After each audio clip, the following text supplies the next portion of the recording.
Churches in South Florida say they were being forced to apply for business licenses in order to operate. One pastor says an undercover city inspector was sent to spy on his congregation. The churches say they received letters stating they were in violation of city code for not having a business license. And for more on this, we're joined by Matt Staver of Liberty Counsel. Matt, the city of Lake Worth, Florida is certainly under fire now after sending those letters to churches requiring that they obtain a business license. Give us a little background on how all of this came about.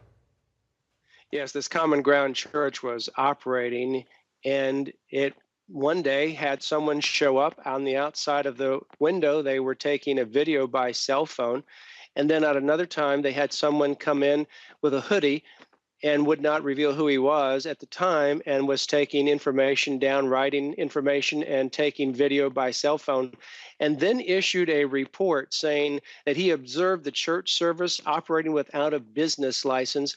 They then issued a letter to the church that they must get a business license immediately or this would be their last Sunday. We also know that what preceded this was a local commissioner who is very opposed apparently to churches and said they better not be operating a church. And that's when all of this began. So Liberty Counsel got involved. We issued a demand letter to the city asking them to cease and desist because churches don't need a business license in order to operate. Well, so churches there are being forced to actually get a business license. Is that what I'm understanding? That's what your understanding is, and that's what we are understanding. The city of Lake Worth not only went after this church, but also after another church, asking them that they needed to immediately get a business license. This was a church that had been in existence for quite some time. So Liberty Counsel pushed back significantly. At first, they continued to insist that they need a business license. And then they began to insist that they needed an occupational use license if they have any gathering, say for like coffee or anything like that. When asked how many people something like that could accommodate, they refused to respond after 3 consecutive requests in writing. So now the city, however, has gotten a lot of pushback from around the country when this information has gone out to the media.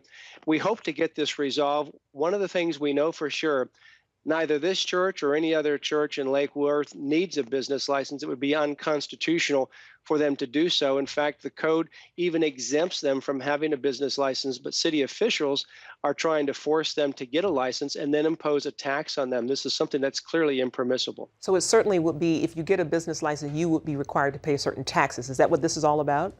Yeah, you'll have to pay a business occupational tax, and that is not permissible. One of the things we do know is all this started with a city commissioner's statement about being anti-church. And as a result of that, these KGB type tactics were used against the church where there's surveillance and video and someone literally coming into the service with the head covered with a hoodie, videotaping the service while it was in progress. In America, it's amazing that something like this could even happen. But in a statement, the city calls what happened an unfortunate misunderstanding. Do you see what happened here in Lake Worth as a potential threat of the government targeting churches across the country? Absolutely. In fact, what we do know in this particular case is that the city commissioner operates a business, and it is a homosexual pride business, as he calls it, and has expressed complete opposition to churches in the area and has actually targeted this particular church and other churches. We know it's not a misunderstanding because in writing multiple times and in their investigative report following the videotaping incident, they specifically stated in writing multiple times and even to us in email that the churches needed a business license. This was not a misunderstanding. They are now probably going to back down. We hope so. What we know is that we will not back down and we will not relent and get a business license. That would be a clear violation of the First Amendment and the free exercise of religion. Indeed. So what can churches do to protect themselves? Where do they go from here? Well, they can contact Liberty Counsel if they have any other instances like this. Had we not been involved to help this church, this city was going to impose several $100s per day in fines. They actually threatened them. They gave them about a week or so to cease existing. They said that this would be their last Sunday.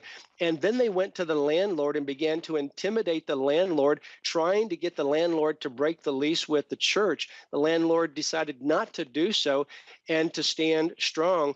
But we got involved and put significant pushback on this. However, had we not gotten involved, this church could have simply been intimidated.